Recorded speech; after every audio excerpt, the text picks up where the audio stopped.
Hoy es sábado y hoy quiero que nos detengamos en algo que atraviesa todo lo que estudiamos esta semana, como una corriente que no siempre se ve en la superficie, pero que cuando la ves lo cambia todo. Esta semana recorrimos desde el momento en que Adán y Eva se esconden entre los árboles hasta el arco iris que Dios pone en el cielo después del diluvio. Desde la primera huida del ser humano de Dios hasta la señal más extraordinaria de fidelidad que existe en toda la Biblia. Y hay algo que atraviesa todo ese recorrido. Dios nunca suelta al ser humano, aunque el ser humano lo suelte a Él. Empecemos desde donde quedamos la semana pasada. El ser humano comió del árbol, sus ojos se abrieron, y lo primero que vieron fue su propia desnudez, y cosieron hojas de higuera, y se escondieron entre los árboles. Y Dios se pasea por el jardín, a la hora de la brisa de la tarde, como siempre. Y la primera pregunta que Dios hace al ser humano en toda la Biblia no es ¿qué hiciste? No es ¿cómo pudiste? No es una acusación ni un juicio, es una pregunta de ubicación. ¿Dónde estás? Y esa pregunta dice todo sobre quién es Dios y cómo funciona la relación entre Dios y el ser humano. Dios no espera a que el ser humano regrese, sale a buscarlo. La iniciativa del reencuentro siempre es de Dios, siempre. Y cuando el ser humano responde con miedo y con culpa, Dios escucha, no interrumpe, no corta, no dice basta ya. Escucha la cadena de culpas, la mujer que me diste, la serpiente que me engañó, y después habla. Y lo que dice no es solo juicio. En medio del juicio más severo, Dios dice algo que es la promesa más extraordinaria de toda la Biblia hasta ese momento. Pondré enemistad entre ti y la mujer, entre tu descendencia y la suya. Ella te aplastará la cabeza. El protoevangelio, la primera promesa de redención en toda la Biblia, pronunciada en el momento más oscuro de la historia humana, antes de que el ser humano pudiera pedirla, antes de que pudiera merecerla, antes de que pudiera siquiera entender completamente lo que significaba. Dios ya estaba mirando hacia adelante, hacia la victoria que viene, y eso dice algo sobre la naturaleza de Dios, que es el fundamento de toda esperanza posible. Dios nunca reacciona al caos humano, siempre actúa desde un plan que existía antes de que el caos comenzara. Y antes de que el ser humano salga del jardín, Dios hace algo que el texto registra con la misma sencillez con que registra todo lo más importante: el Señor. Dios hizo túnicas de piel para el hombre y su mujer y los vistió. No los deja salir con las hojas de higuera que ellos mismos cosieron. Les hace ropa real, duradera, que los va a proteger afuera del jardín. Y para hacer túnicas de piel fue necesario un sacrificio. Un animal tuvo que morir para que el ser humano pudiera ser cubierto. Y eso apunta hacia algo que la Biblia va a desarrollar durante miles de años más, que la cobertura del ser humano siempre requiere que otro pague el precio, que no puede cubrirse a sí mismo con hojas de higuera, necesita lo que Dios provee. Y lo primero que Dios provee en la historia humana después de la caída es exactamente eso: cobertura. No abandono, cobertura. Y después la expulsión, que parece el acto más severo y que en realidad es también un acto de misericordia. Si el ser humano en su estado caído comiera del árbol de la vida, viviría eternamente en esa condición rota. Y Dios no quiere eso. La expulsión no es para castigar, es para que la condición rota no sea permanente, es para que haya posibilidad de restauración. Y eso establece algo que va a atravesar toda la historia bíblica desde este momento. El juicio de Dios nunca es el final de la historia, es siempre el comienzo de algo nuevo. Y el mundo después del jardín es exactamente lo que Dios describió: espinas y cardos, dolor en el parto, sudor en el trabajo, Caín que mata a Abel, la sangre que clama desde la tierra. una generación tras otra que termina en muerte, y murió, y murió, y murió. Y sin embargo, Dios sigue presente en ese mundo roto. Antes del crimen de Caín, Dios lo advierte: el pecado está a la puerta acechando. Tú debes dominarlo. No lo abandona a su propia destrucción sin advertirle. Le da el diagnóstico, le muestra la amenaza, le da la instrucción. Tú debes dominarlo. Hay una responsabilidad real, una capacidad real, una elección real, y Caín elige no escuchar. Y después del crimen, Dios pone una marca en Caín, no de maldición, de protección.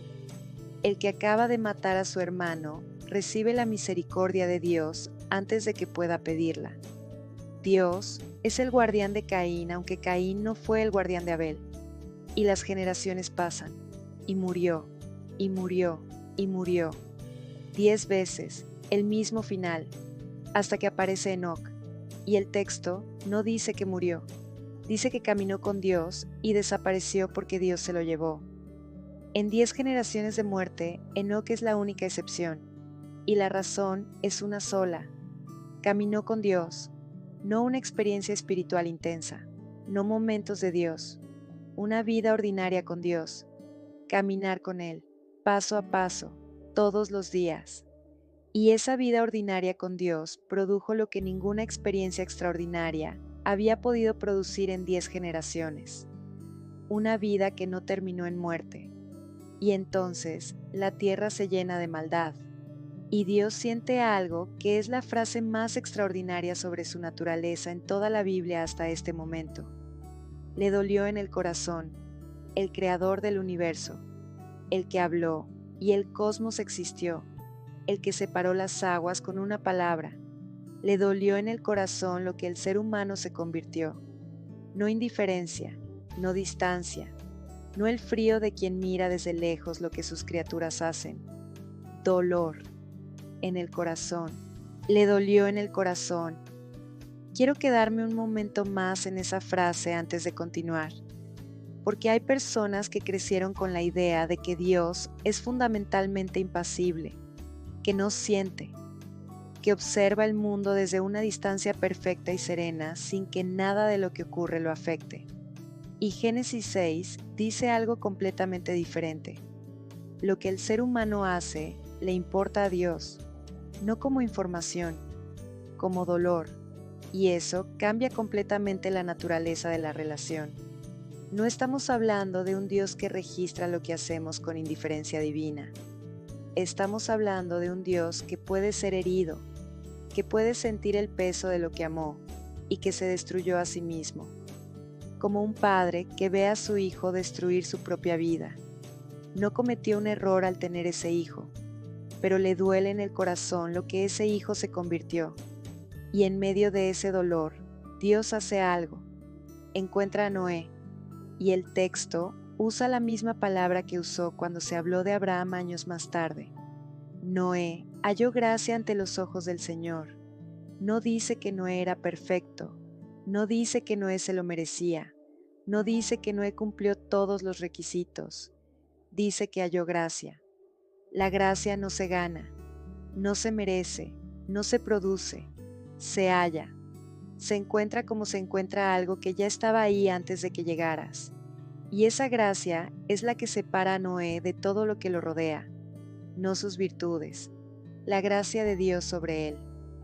Y Dios le da a Noé algo que es la expresión más concreta del amor en medio del caos. Medidas exactas: 300 codos de largo, 50 de ancho, 30 de alto. No una promesa vaga de que todo va a salir bien, no un ánimo genérico de confía en mí. Medidas exactas, instrucciones precisas, un plano completo para lo que viene. Y eso dice algo sobre Dios que es profundamente liberador para cualquiera que esté en el caos ahora mismo. Dios no improvisa. Cuando todo está a punto de derrumbarse, Dios ya tiene las medidas exactas de lo que necesitas para sobrevivir lo que viene. El caos no lo tomó por sorpresa, no está reaccionando. Tiene un plan específico con medidas específicas. y lo comparte con los que están suficientemente cerca para escuchar, como Noé que caminaba con Dios. Y entonces el diluvio. Y hay algo en la narrativa del diluvio que es el corazón de todo lo que hemos estudiado esta semana. Las mismas aguas que cubrieron los montes más altos levantaron el arca.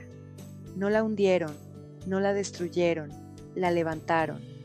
Lo que destruyó todo lo demás se convirtió en lo que elevó a los que estaban dentro del arca. Y eso es la imagen más poderosa posible de lo que significa estar en Dios en medio del juicio.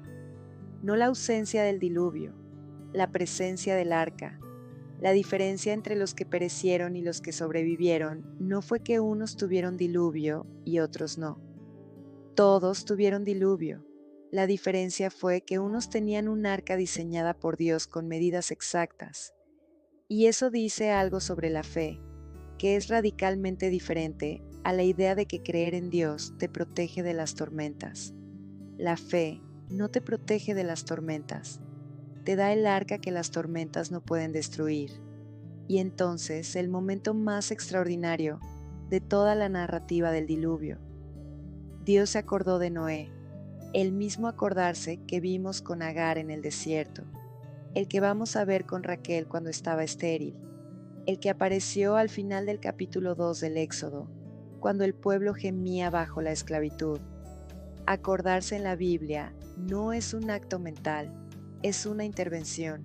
Dios se acuerda y el viento sopla, y las aguas empiezan a bajar, no de golpe, poco a poco, como siempre funciona la restauración de Dios, despacio, como las aguas que bajan poco a poco hasta que las cimas de los montes asoman, hasta que la paloma vuelve con una rama de olivo, hasta que la tierra está suficientemente seca para salir. Y cuando Noé sale del arca, lo primero que hace no es construir una casa, no es buscar comida, no es explorar el territorio, construye un altar y ofrece lo más valioso que tiene, los animales más preciosos, los únicos de su especie que quedaban vivos en la tierra. Y Dios responde con algo que es la declaración más incondicional de toda la Biblia hasta ese momento. No volveré a destruir a todos los seres vivientes, no porque el ser humano mejoró. El texto lo dice explícitamente. Las tendencias del corazón humano son malas desde su juventud. La promesa no se basa en el cambio humano, se basa en la decisión de Dios. Y entonces, el arco iris. Y aquí está el detalle más extraordinario de toda la semana. Cuando aparezca el arco en las nubes, me acordaré de mi alianza. No dice, pondrán el arco en las nubes para que ustedes se acuerden. Dice, me acordaré. El arco iris no está puesto en el cielo para que el ser humano recuerde la promesa de Dios. Está puesto para que Dios se recuerde a sí mismo de su promesa. Dios pone una señal en el cielo para Él mismo, como alguien que escribe un recordatorio de algo que prometió y que no quiere olvidar. No porque Dios pueda olvidar, sino porque la señal es la expresión visible del compromiso. Es la manera de decir, cada vez que las nubes cubran la tierra y aparezca este arco, mi alianza está activa. Mi promesa sigue en pie, mi amor no cambió. Y eso es el cierre perfecto de todo lo que estudiamos esta semana. Desde la pregunta, ¿dónde estás?, en el jardín hasta el arco iris después del diluvio. Todo dice lo mismo. Dios nunca suelta al ser humano, aunque el ser humano lo suelte a Él. Y déjame aterrizar todo esto en algo muy concreto antes de cerrar. Hay personas que en este momento sienten que están en su diluvio personal, que las aguas subieron, que cubrieron todo lo que era familiar, que no hay tierra firme visible en ninguna dirección. Y la tentación en esos momentos es creer que Dios se olvidó, que el silencio es abandono, que si Dios estuviera presente, las aguas no habrían subido tanto. Y Génesis dice algo diferente. El Señor cerró la puerta detrás de Noé. No Noé, el Señor. Dios mismo cerró la puerta del arca antes de que las aguas subieran. Lo que Dios cierra, nadie puede abrir, y lo que Dios abre, nadie puede cerrar. si estás en el arca ahora mismo, si las aguas están subiendo a tu alrededor, si todavía no ves la rama de olivo, espera. El mismo Dios que se acordó de Noé en el arca, se acuerda de ti ahora. Y cuando Dios se acuerda, el viento sopla, y las aguas empiezan a bajar, poco a poco, hasta que aparezca la rama de olivo. La frase que te llevas hoy es esta: Dios puso el arco iris en el cielo para recordarse a sí mismo de su promesa, no para que tú lo recuerdes a Él, para que Él no olvide a ti. Ese es el Dios que te busca cuando te escondes, que te viste antes de dejarte salir, que cierra la puerta del arca antes de que suban las aguas, que se acuerda cuando todo parece silencio. Una vez más despacio. Dios puso el arco iris en el cielo para recordarse a sí mismo de su promesa, no para que tú lo recuerdes a Él, para que Él no olvide a ti.